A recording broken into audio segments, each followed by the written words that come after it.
All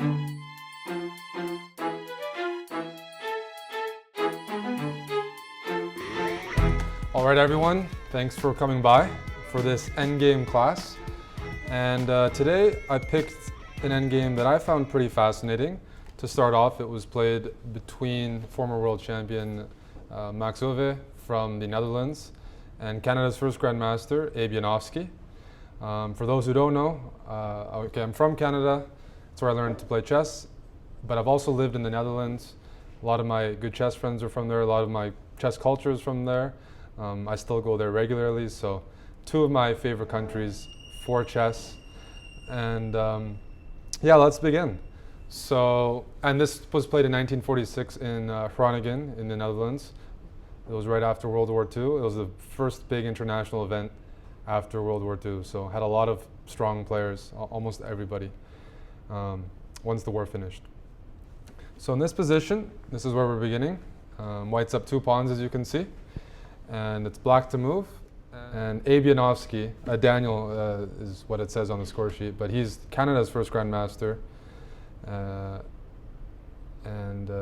he was 21 at the time, so he was one of the lowest rated players, or just a big underdog in this field. And here he is playing from behind in this endgame. He's down 2 pawns. He plays the first move correctly. So you're down 2 pawns here, opposite bishops, so you know there's drawing chances. It's hard to always remember when, when it's drawn, when it's not, but you know that you should put your pawns on the color, opposite of your opponent's bishop, because then they can't be captured. So he starts off correctly, h5.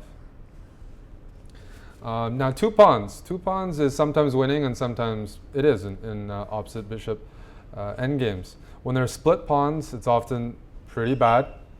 But when they're connected like this, well, we can see here that white can't win by force necessarily. I could demonstrate that by making a move like b4. That wasn't played, but I play bishop d3 now, forcing white to go a7, and now bishop e4. And there's no way just with the pawns, those pawns can queen or get through. And that's why, there is a high tendency to draw. So h5, a good start. And now Euwe plays king f2. Just getting his king into the game. He's still, he's not going to leave g2 hanging, but it's a good, useful first move. There's a couple ideas attached to that. g3 might seem like the other obvious move, but you might want to retain the option of something else, which I'm going to get to. So king f2, bringing the king into the game as well. And now bishop d3 by black. There are a lot of options in this position. The objective assessment that I'm going to show is probably, I think this is a draw with best play, and I think the players sort of had that feeling, but of course it's only white who can win. So, it's not like a moment where white is trying to calculate and find a win. I think he's just trying to, king f2 is just a natural move here. It's not the calculation part yet. Black played bishop d3. There are a couple other moves that could have been played, just from the very beginning actually. King e6 instead of h5 is not good. So I want to show there is h5 was an important move to gain some space to put those pawns on light squares. After king e6, what I thought g4. Now maybe that's why black plays h5 to also stop white from playing g4. This is a very, very annoying move. Because now it's very hard for black to set up some sort of light square blockade. For example, okay, you would never want to play h6. You don't want to put the pawns on your color. You don't want to play g5. To make it clear, black can't really lose a pawn on the king side. To have passed pawns on 2 different sides should be just absolutely lost. But a move like g6, king f2, I'm not very happy playing g6, because if I don't play g6 with h5, well, this is just very weak, and maybe white is actually going to be able to, at some point, use those dark squares and penetrate and win h7 at some point. None of white's light squared pawns are at risk, because if this bishop ever tries to harass, I'm just going to play a7, and they'll never really be attacking my kingside pawns. So g4 would have been extremely annoying, and just to demonstrate, like h6, h4, this is, I think, just immediately lost. I'm just going to play h5, maybe put my bishop on d4, and you're paralyzed. So h5 already, like, that was a good move. King f2, bishop d3. This is a good move just to force the pawn to go to a7. Because as it is right now, you know, there is potential. If I get the time, I'm going to play b4. If I can get in b5, with my pawn on a6, then I can actually just push the pawn all the way through, potentially. So it's a move you're going to have to play at some point.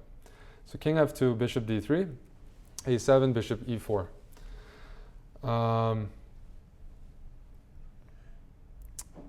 And now this is where white decided to play g3. And because, okay, we're not at a moment yet where we can sacrifice. Like, of course, I would happily sacrifice any of the kingside pawns if I could get a queen or get my king in, but it's not, you know, there's nothing immediate. Bishop takes g2. It's not like white's king gets there really quickly. Yeah, I mean, it pretty much needs to reach b8. So not really close to sacrificing a pawn yet. Besides that, okay, maybe throw in a move like b4, but g3, he has a plan in mind, and Yanofsky sort of falls right for it. So first of all, king e6 was played in the game. I mean, there aren't too many other moves. You're going to move the bishop. g5 is another move that is tempting, and this is sort of instructive. If black can fix the king side, then this should be a draw. Then his king can, I mean, if I'm just going to make some moves. Let's say g5, I'm going to get some sort of fixed position here. If black can get the king to the queen side, let's say on a8, in time, now it depends on the position, then this should be a draw, because white doesn't have the capacity to win any of the kingside pawns unless, you know, it's a very specific position. But I'm just saying, imagine this king was on a8, this bishop was on e8. White should never be able to create a passed pawn on the king side, and on the queen side, with the pawns already on dark squares, you should never be able to, you know, get b7 in. So that's a common way that I see people try to draw these positions. But instead he went for the more flexible king e6. And there's nothing quite wrong with that. After king e3, this is already where a big blunder happened. And probably black was a little bit relaxed because we know that a lot of these endgames are drawn, and it's not necessarily memorization. You're just like sort of told to keep the bishop on the diagonal. But after this game, you realize it's a bit more dangerous. Bishop g2 was played by Yanofsky, and it was already the losing mistake. And what we're going to do in this game, I was going to show what happened and then sort of backtrack and look at how both sides could have maybe played better based on the understanding that we learned from the game itself. So there are a bunch of moves that I've sort of gone past that I'm going to revisit. But bishop g2 was played, and white immediately plays king f4, and it's the king wants to get to g5 at some point. I can ask from here. Let me hide it. Can anybody identify a plan for white here to try to make progress, try to create a passed pawn, or any winning plan?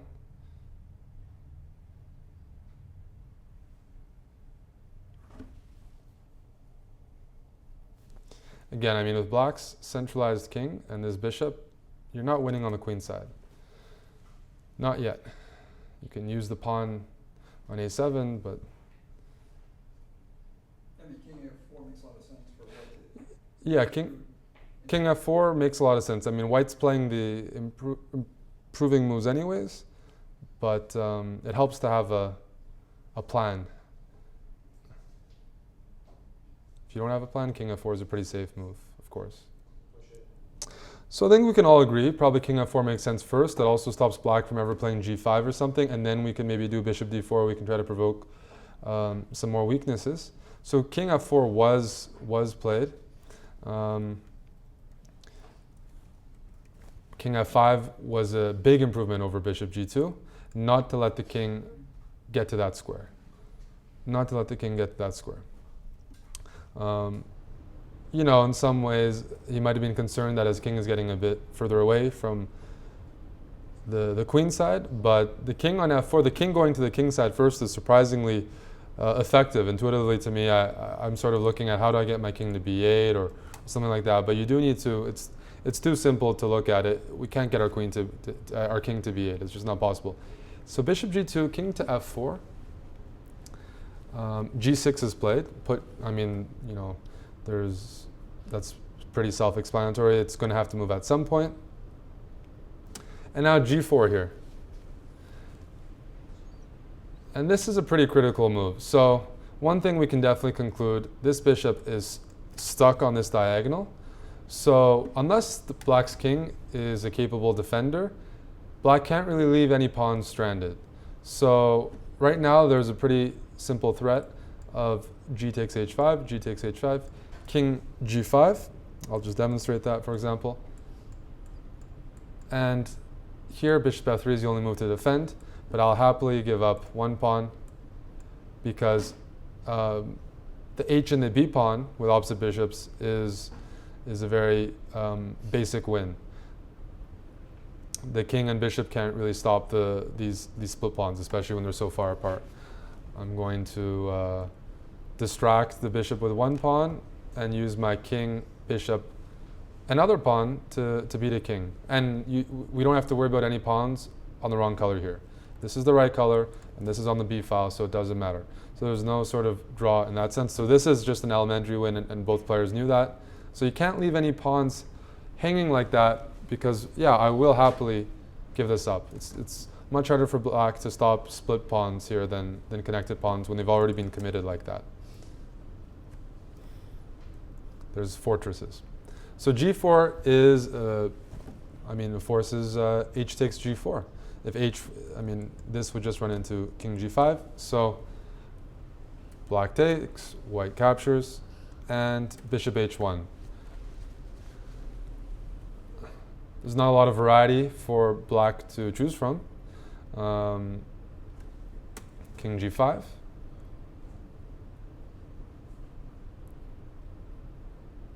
Again, here, I'll give it up. I will give it up. Or I can even wait to give it up, by the way. I would like to say you can throw in additional moves as well. h4, maybe b4, and try to speed up the process, because black doesn't have anything useful to do in the meantime. So h4, b4, those moves are fine to throw in. Should be better, actually. So, so king f7. Bishop d4. So now keeping the king stuck on f7, forcing the bishop to move. Bishop g2. It's already, this position is already lost. But can anyone tell me why? Can anyone give me a plan? So we've got like almost everything ideal here. We still don't have another passed pawn, which would make things easy, but what does king h6 threaten? Yeah. No, because if black can't move the king, whether the king's on f, but the bishop will just keep moving.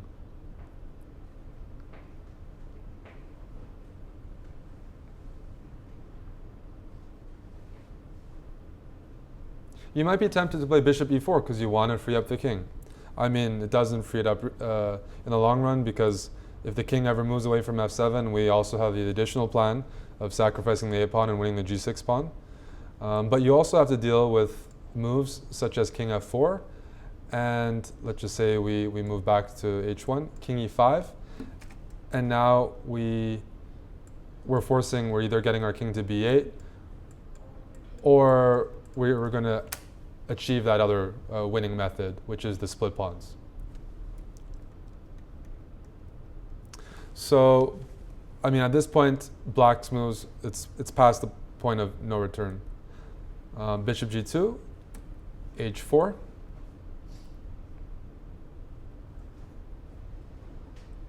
Bishop h1. And I mean, this is why black is doing bishop h1, bishop g2, because if king f4, I will play king e6. So the king's not getting in there. So after bishop h1, how do we continue to make progress?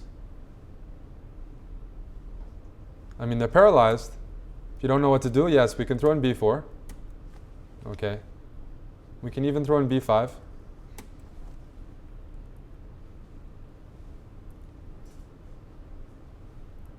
Would you throw in b6 as well?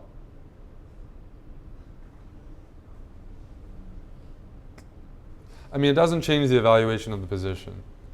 All right, let's throw in B6. We're going to take a look at this b6 after. I'm glad somebody said let's throw in b6. I might be tempted to play b6 too. There are some situations where you don't want to do that, and we're going to look at this later. So keep that b6 move in mind. White has a plan.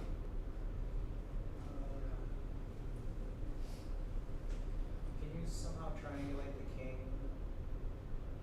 like by playing king g4 and then king to f4 or something like that? I mean, the king, I'm just moving my bishop to Yeah, g2 and h1.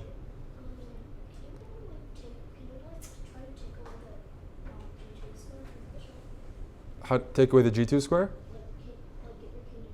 If you get your king to g3, I can move my bishop to other parts of the board. That's the, I mean, and then as soon as your king moves from g3, I put it back to h1.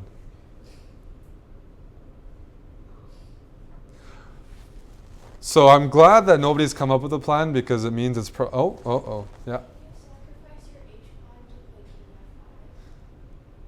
How would you do that right now? So that is an interesting idea. Sacrifice the h-pawn to play king f5. Because if you do that, I'm going to probably just keep marching my h-pawn. I'm just saying, if you were to do that right now, she's not sure about the move order, but it's an interesting suggestion. h5. If takes, king takes, I run my king to a8. This is a dead draw, or even without. If you play king f5 here, maybe I should just try to sacrifice that pawn anyways, because you probably have to play bishop e5 at some point to stop the pawn from getting too far. But I mean, we do not have that many options, so that suggestion is definitely interesting. Can you bring the king back around the backside of the bishop and march up the CME files or something like that? Because he can't. I mean, we're not winning on the queen side. Black's king is, even if we bring around the other way, this isn't, two connected pass pawns like this, we can't force. I mean, we'd have to get our king to literally b8, because even if our king is on b6, black's king could be on c8. We can't really force it in. I mean, it's not.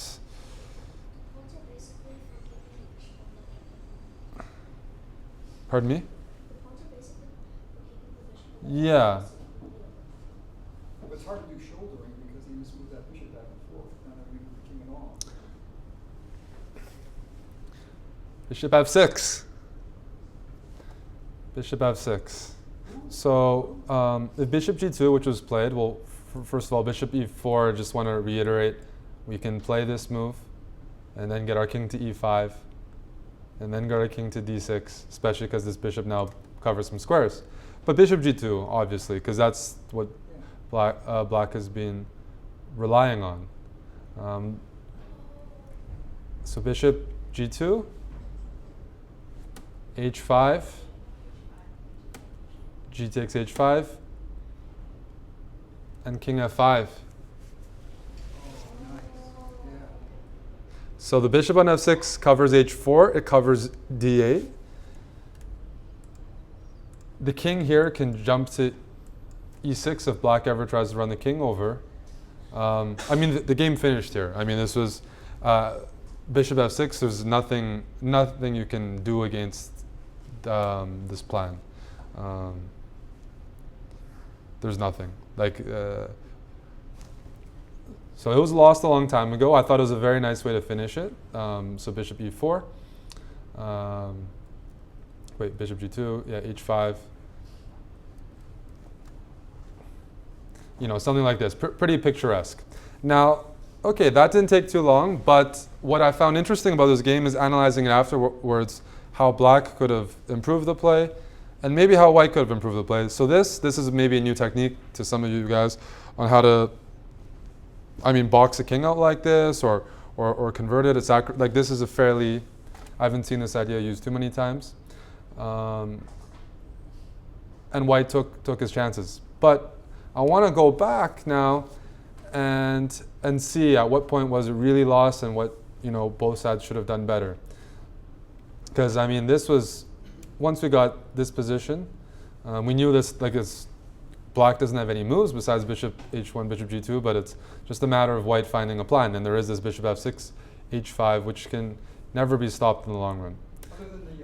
Yeah, getting the king to f5. I mean, so if we don't have that plan, and actually I want to go over that. That's something I had prepared. So we're going to go all the way back. And I'm not a big endgame guy, so this actually, first of all, 2 players I'm interested in, and plus it's the topic of the class. It forced me to do more endgame work than I normally do, which is probably good for me. So we're going to go back from the very beginning. This is how, you know, we analyzed an endgame. We saw a very nice conversion by Euwe, but it wasn't winning from the start. So h5 first move was that was okay. King f2. Bishop d3 actually wasn't a problem. a7, bishop e4, because now at least it's very defined. And if black doesn't allow that plan that we just saw, I'm not sure about a breakthrough. Did you say that bishop g2 was the blunder? Yeah, bishop g2 is a blunder later on. But I'm not there yet. I mean, do you have a specific question, or? No. I mean, after bishop g2, we get our king to f4, and I don't think we didn't miss anything there. But bishop e4 happened. Nothing wrong with this. And I've seen this game from 2 different sources. I've seen it when I looked up Yanofsky's games, because he's Canada's first Grandmaster. And I also saw it, I think, covered in Dvoretsky, one of his books at one point, Mark Dvoretsky, the famous Russian trainer. And so I decided to look it up a little bit. And at this point, I'm not sure if I don't think I've seen comments, but a very interesting idea for white is to play g4 right now.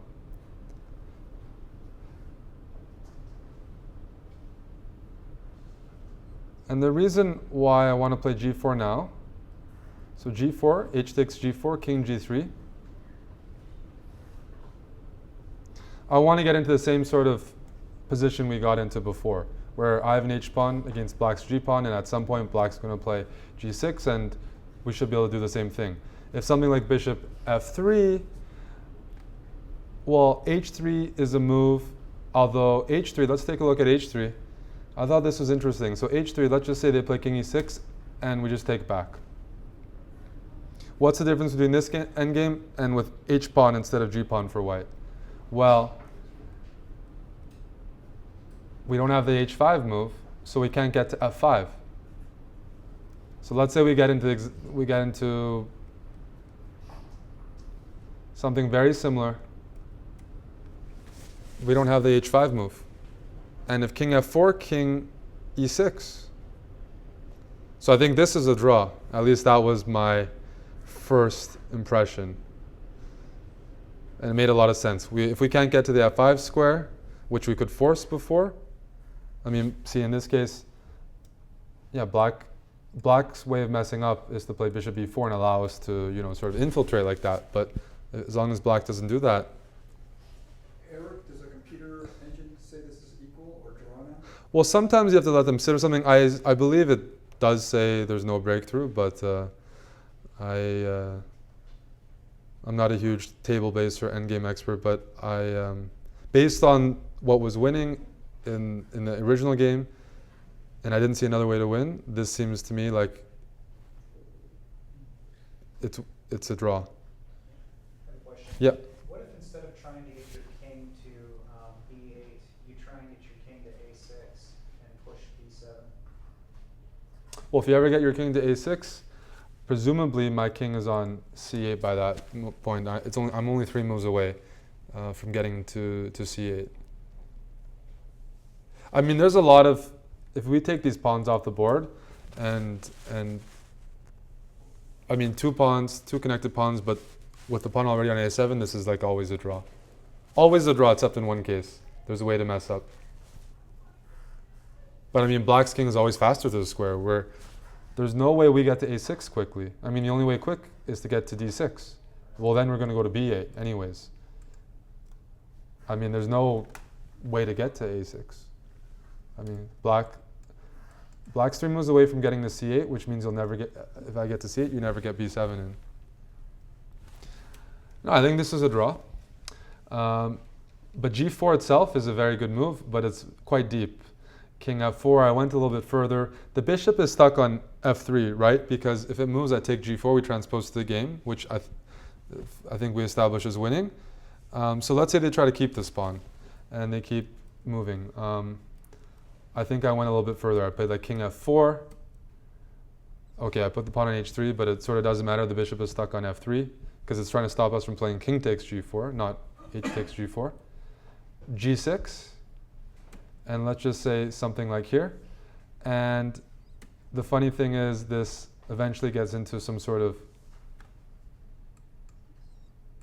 zugzwang, like this. Why? Because the king can't move, and the bishop can't move. So the only thing you can move is the pawn. I know this is very deep, but then we just have king f4, we're covering g1, and we can force the endgame we just had. We're going to win the g3 pawn, we're going to bring our king back to g5, and it's winning. And I don't think I saw that anywhere before. So that's what white should have done. But you wouldn't necessarily, that's, I don't know, the time control, things like that. It's a lot easier for me to study at home than to play.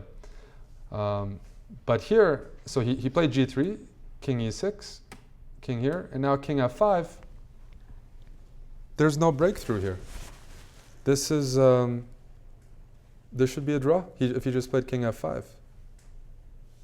A sample line, bishop f8, g6.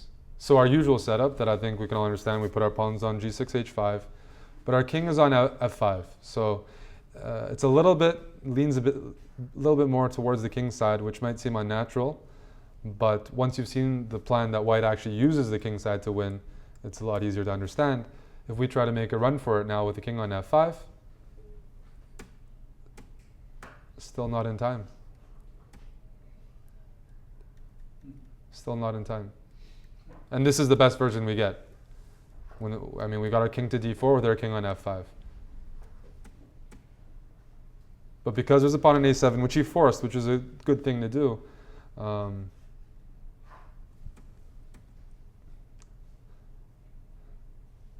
you need that extra passed pawn, or you need the lane.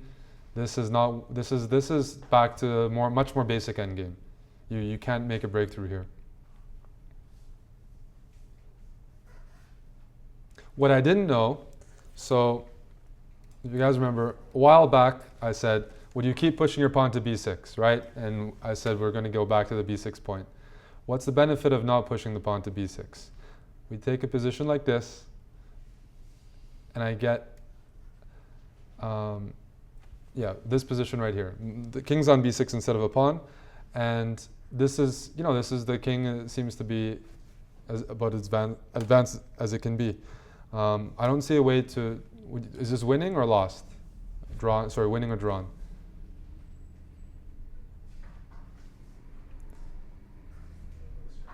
Well, with a king on b6, you should always block the queening square with your bishop in this specific position, or play king c8. Because if you just think that it's a draw, which I've done myself, I've actually made this mistake online playing quickly. I thought once I get this position, just imagine these pawns are off the board, by the way. Just imagine they're off the board. Or fixed or something. I mean, we're not, white can only play on the queen side right now. If I just make a pass, thinking that he can't queen, oh wait, I need to make a couple more passes. Here, here, something like this. With a king on b6, not a pawn, I was looking, oh, you can do this queening. And I didn't know about this either.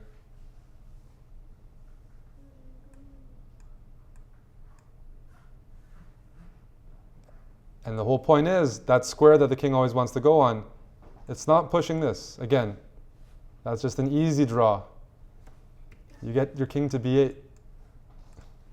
And I'm just going to push b6 and b7.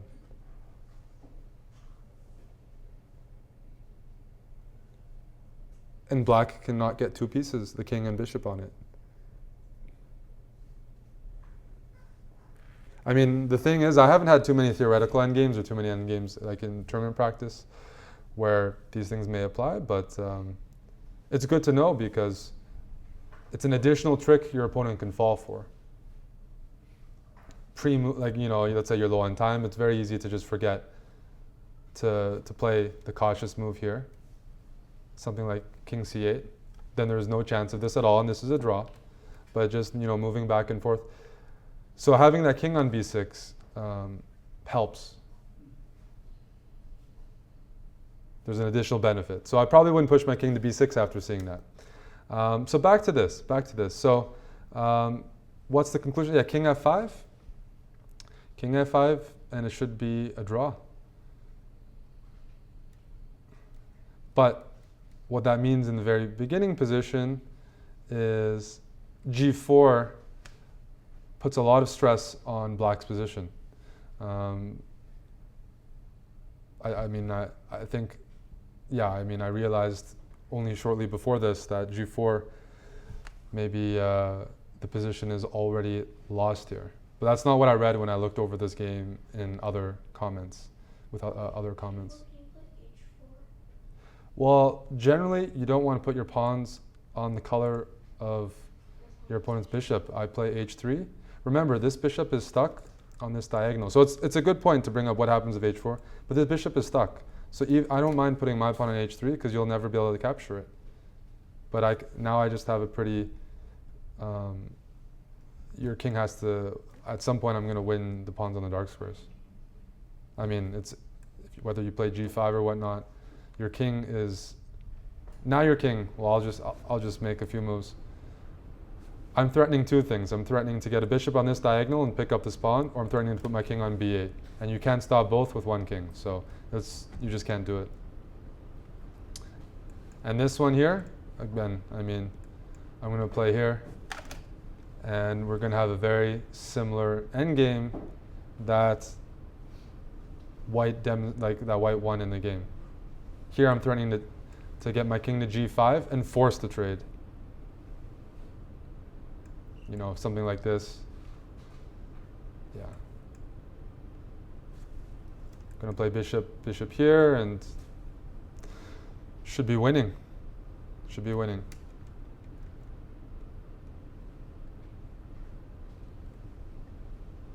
So I thought, I was following some comments. Maybe here king e6 is the better choice first, but the endgame extremely hard to hold. But those are a couple of ways for white to win an opposite bishop endgame. I haven't seen that technique too much, and I thought it'd be pretty interesting. There's definitely of course makes it a lot harder for the defending side when there's pawns on both sides of the board, because as I said, if this was on just one side, this is just a theoretical draw. But you actually play on you have this idea of playing on the king side here, which I haven't seen too much. So, any questions about the game? Any moments to go back on?